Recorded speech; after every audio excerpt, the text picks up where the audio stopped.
Welcome to the channel. Today we're going to go over chain sharpening tips with a Dremel targeted for homeowners. So if you're a chainsaw bro who will inevitably comment on how dull my chain is, how bad my technique, and how undersized my equipment is, feel free to just move on. Way better videos out there for you guys. If you're a homeowner just trying to get a little bit extra life out of that chain, then enjoy. Right now I have my 350 on the bench, but we're gonna do most of our work with a little vintage Dolmar that I've been working on. So if you like this video, make sure to like it. And if you want to see more content just on basic saw maintenance, subscribe to the channel and just let me know if you guys have any questions. With that, let's get going. All right, welcome back everyone.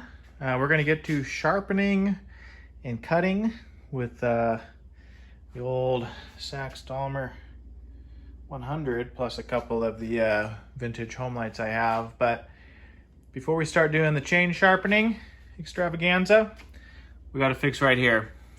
So this is leaking fuel, and it looks like it's starting from right about there, and it looks pretty wide up here. Let me get you guys set up and we'll see if we can kind of get that squared away. All right, so what I have is some JB tank weld.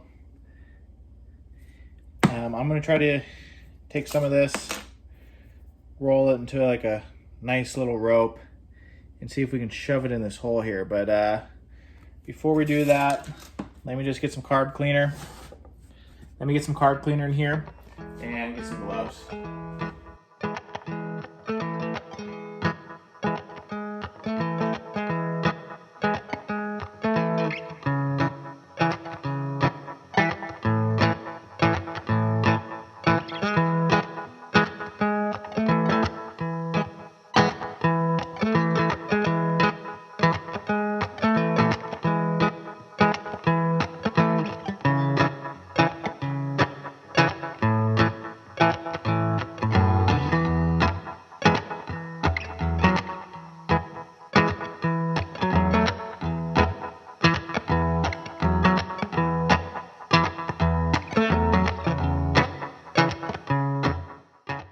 Back.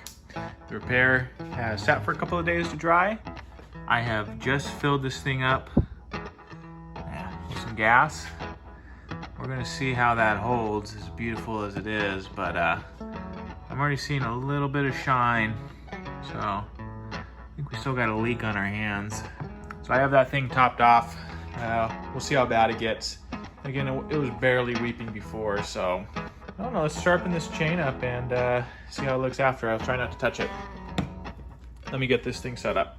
All right, we have her set up. What you try to find when doing these is they'll either have, they call it, I believe, an anomaly, where you'll have two of the same sides next to each other. That's usually a good spot in the chain if it's a bigger chain to start, because then you can kind of use that as your reference point. Or they'll have a link here has a different color than the rest of it. So what we're gonna do is start off with this silver link and work our way backwards. And what I like to do is, since we're facing this way and we can see the inside of the chain here, what we're gonna do is only do the ones facing here, then we'll flip the saw and then do the other side. Looking at it right here, this is a, let's see if I can get a focus here. It's a 5/32. It's a pretty tiny chain.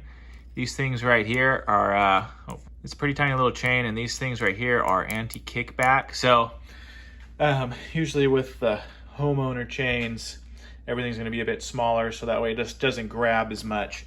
Helps with the kickback, because, you know, people really think that you need a big chain with a big tooth to really do some cutting. For homeowners, not really, because if you catch that part of the bar right there in any part of the wood, this whole thing comes right at you. And when you're dumb like me, you end up just staring at that bar as you're cutting. So safety stuff like that is good for us homeowners. The smaller tooth on it really helps keep the RPMs up, and that's going to be the best way to maintain your saw. So you'll hear guys getting in the wood and the chain keeps stopping, or it really bogs it down. Maybe for the bigger saws, they can kind of get away with that. These little ones, you want that chain going as fast as it can so that oiler here gets the maximum amount of oil on that bar. That's going to be the name of the game for us, is high RPMs, smooth cutting, and trying to not get that tip in any part of the wood, because that's how you're going to hurt yourself. And so, you know, safety chains like this, they're not bad. A lot of the big chainsaw guys, you know, kind of make you feel embarrassed about it. But hey, if you're a homeowner and you're just getting by with like a little 16-inch saw like this, totally fine. So what we're gonna do is I'm gonna get you guys set up in a camera and we're gonna sharpen this. As you can see here, this is a 5/32. We're going to, you'll see right in here, you see that piece of metal? Well, it's supposed to be like an oval here, but you see how it's kind of going up there. It's not completely an oval. That is the gullet, or the gullet. That's what, if you ever watch old Buck and Billy Ray, he's talking about taking this, oh, lost focus there. He's about taking this part away in there. Like, he wants to take that gullet out of there so you can get a nice round profile and really get a nice tooth on that, the cutting edge there. What I'm gonna do is I'm not gonna use this file. I'm gonna use this Dremel, and I have a Dremel tip for it. So let me get you set up and we'll see how that tooth looks after we're done. All right, I have you set up. Here's our silver link. We're gonna work our way back. So I'm gonna start on this one right here. See if I can get a little bit closer for you guys. And what I'm gonna do is lock that chain brake so it doesn't move, and we'll see how it looks.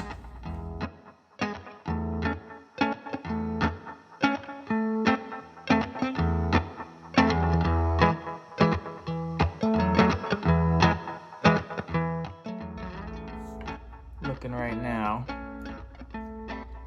So you see how I'm coming down at a bad angle here, kind of catching the top. So what I'm doing is I'm angling it down too much. I need to come up a little more level with it. But we got to start working that gullet there. See how much metal we can probably take off. Let me feel the tooth on that. Because what you want is you want that that to come in, so that way this gets a really nice sharp edge on it. So let me get you guys set back up.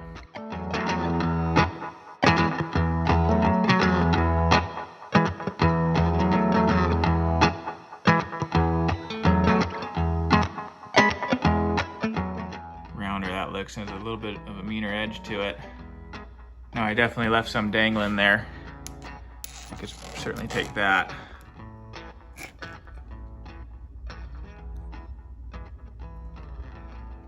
See how you take out that whole middle section right in there. The gullet is what he talks about.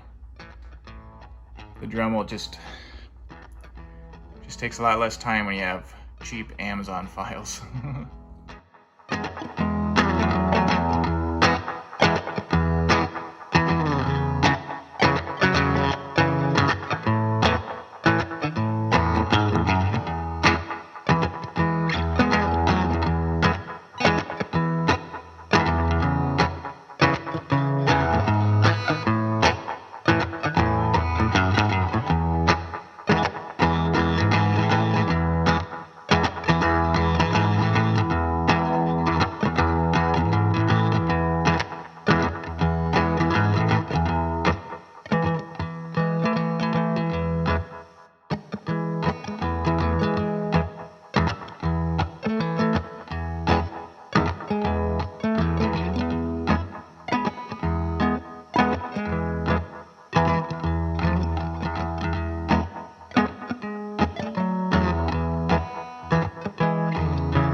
All of these have a decent little cutting edge on them. So I'm gonna flip it, and I'm gonna do that off camera, and then when I'm gonna come back and we'll do rakers and see how that goes. Well, looks like I have to regroup. It broke. I was pushing a little hard, try to speed it up, and don't do that.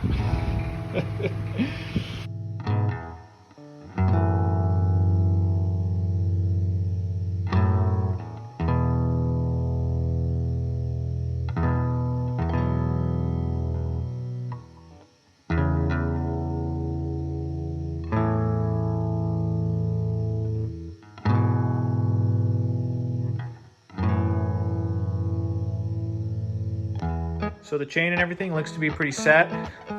We do have a bit of a leak here still.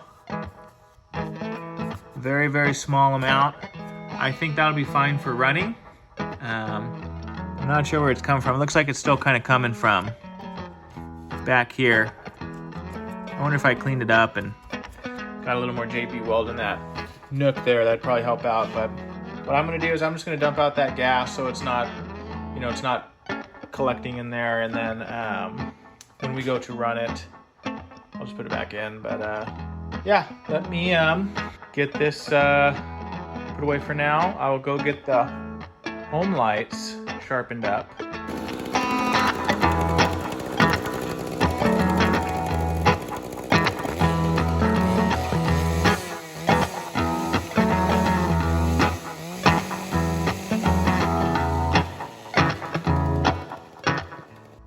All right, bit of a change of plans. I will sharpen this chain. This one's still pretty new. Obviously I used it, but I mean, it's still pretty sharp, honestly. I don't know if I really need to sharpen it at all, but you know what? I'll get a sharpen on this. We'll just do it. I won't do the other saws. I won't do my 330, my 113, which the sharpening just takes a long time. What I'll do is I'll do a little time lapse of this one so you guys can see, but with the long bar, it's a 24-inch bar on it, it takes forever. So I'll get you guys set up. We'll sharpen this, and then we'll run the Dolmar, and then we'll run this for fun just to see the difference. But I just I clean this up. So usually what you want to do before sharpening is you flip your bar. It keeps it like even wear on it. So I put it up, you know, my first couple cuts right side up. Now I flipped it. So you know, just general maintenance stuff. Again, this is for homeowners with small saws, so this isn't for the big boys.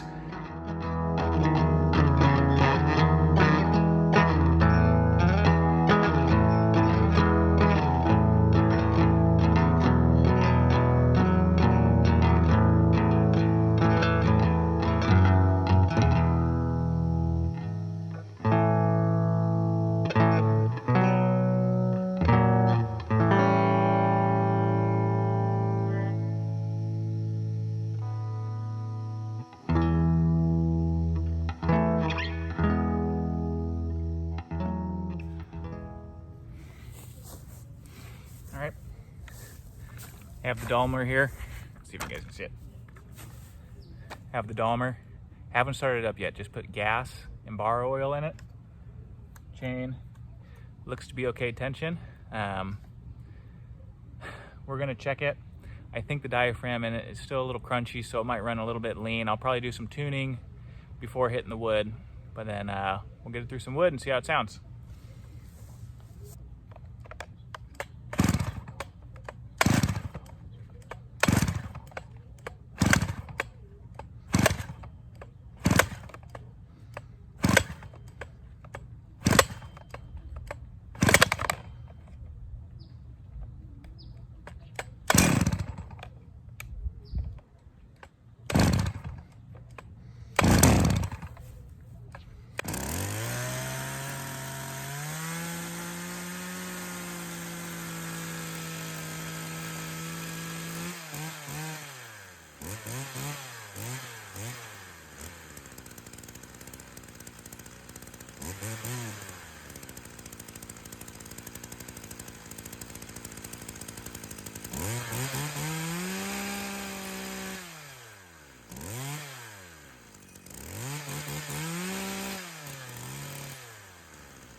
well, she ran pretty good.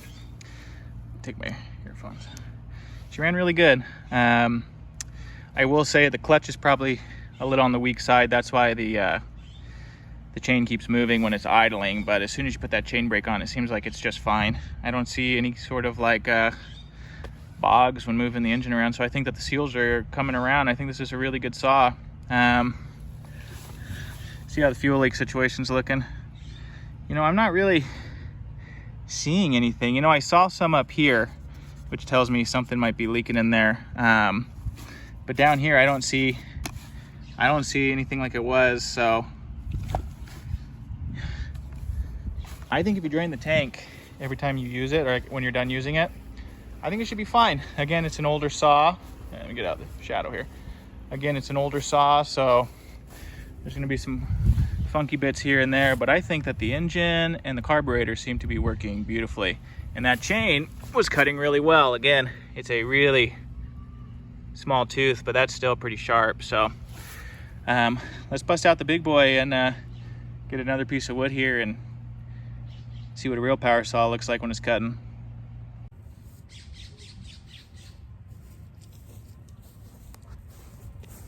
All right, make sure you guys can see here.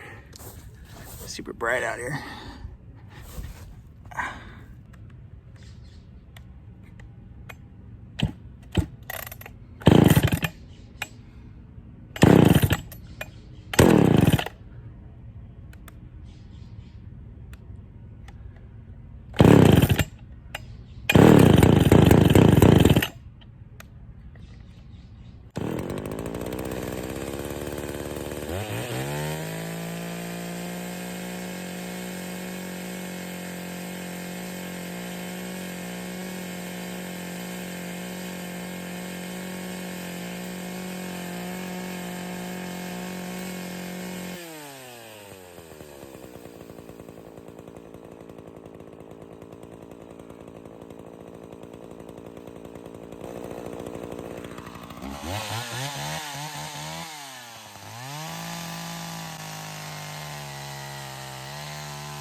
People act like this saw is gonna fall apart as soon as I use it.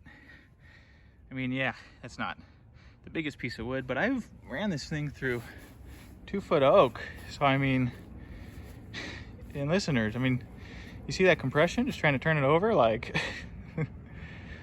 I mean, I put a lot of time into this saw, and it's not made with cheap parts. This is actually, there's just something up with this 350 specifically that it's a 74. I don't know if they changed how they did things later on, but this whole setup, the piston and ring setup, the cylinder, everything, I tore apart, cleaned up, got it all in spec, and this thing's insane. I don't know where people are coming from, but I guess when you have to spend $2,000 on a new saw every few years because you don't know how to maintain them, you probably get a little jealous of people who know how to bring back these old power saws. So, all right, let's drain the gas and get these things put back, huh? All right.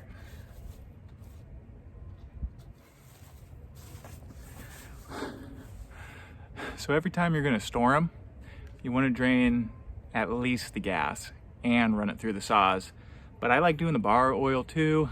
It probably won't deteriorate seals. In fact, it probably might even help, but it's bar oil, and I like putting it back in the container. And then if I need another saw or anything like that, then I just have that bar oil ready to go, because these two saws I think are pretty good. Not that I plan on just storing them forever, but probably the next time you see them will be a job. So I'm gonna treat them as kind of like just storing right now until they're needed, and we'll move on to something else. But let me do the bar oil first, and I like doing the oil first because I have the same funnel. I'm sure a lot of people have the same thing.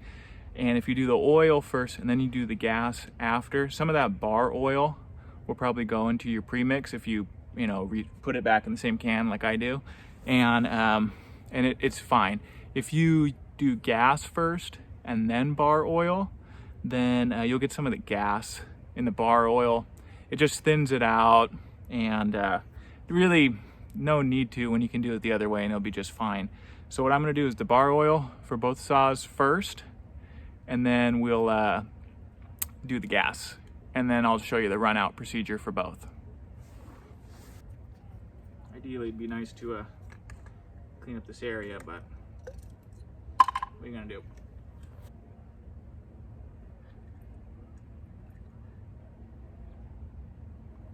Ugh.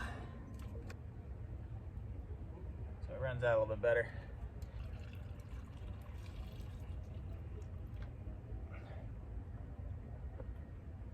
Again, not the most ergonomic one.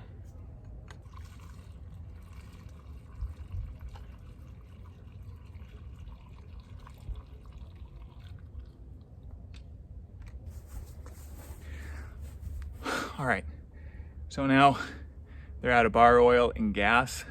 I'm gonna start up the 350. It just has a much longer hose and a bigger carb and everything. And what I'm gonna do is start it and let it idle until it sounds like it's gonna die. And in the meantime, what we're gonna do is turn on the Dolmar and do the same thing, let it idle. The thing is that the fuel line's much shorter, and it has that stiffer diaphragm. So what we're gonna do is pay mine to that. I'll probably give it some gas and mess with the choke at the same time, because what you're gonna wanna do is as it's running out of gas, it's gonna lean out and it'll die before it actually runs out of all the gas. So you're gonna wanna slowly close the choke, and you'll see it'll kind of bog in and out as I'm doing that, and you're just sucking up gas doing that, which is good. That's what you want, is you're kind of cutting off air and making sure gas is being burned, because you want that thing dry, or else the diaphragm will get even worse, because right now it's doable. So let me start up the 350 and then we'll work on the Dolmar.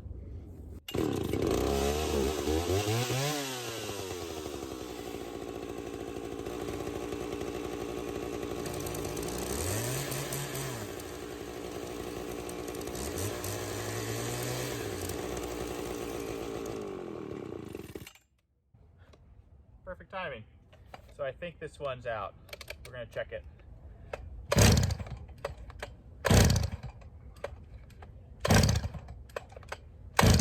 yeah, this puppy's out. So now what we're gonna do is full choke on this one. Do the same thing.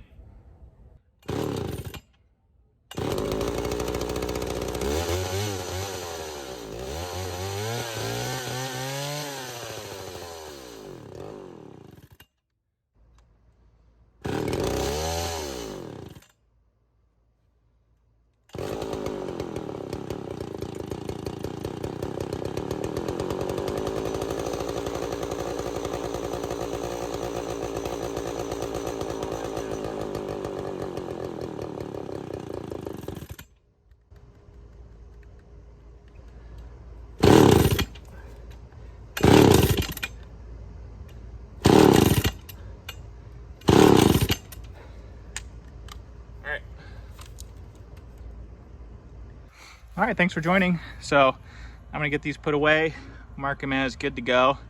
Bit of a fuel leak with this one, somewhere other than that seam. It's so small that I'm not gonna worry about it for use, but it probably will kind of eat at me. So that might be another project, is figuring out what's going on in that in the fuel tank there. 350 is absolutely perfect. Chain's super sharp now and oils perfectly. So as you can see here, it has an adjustable oiler on it. If you have one of those, an adjustable oiler, I really suggest just keeping it maxed out the whole time. You're never you're never going to need the most amount of oil possible. The more oil, the better. That's what's going to keep everything nice and cool. Obviously keep it lubricated, but that's how you don't burn up your bar. That's how you don't burn up your sprocket and things like that. And always make sure that chain tension is good. So let's check this after it's cooled. Right where we had it, you can see the teeth. Let's check the Dolmar here. Look at that, same thing. Perfect. So yeah, always be checking that. You may have to adjust, but if you find yourself like it's getting loose a lot, surprisingly you probably have it too tight. Make sure you can see those the teeth underneath as you're pulling it up. Make sure it moves freely by hand around the sprocket, and always check that sprocket. You'll see if, you know, the middle of it will start getting worn down if it's really in bad shape, and that would obviously affect how the chain goes around the bar. But yeah, these are just basic homeowner things. You know, thanks for joining. Hopefully I can have some more videos like this, and till next time, again, if you like this, feel free to like the video, and you know, if you want more videos like this, you know, subscribe and let me know in the comments, and I would love to respond to you and get some video ideas or whatever you guys want to see. So till next time. All right, thanks guys.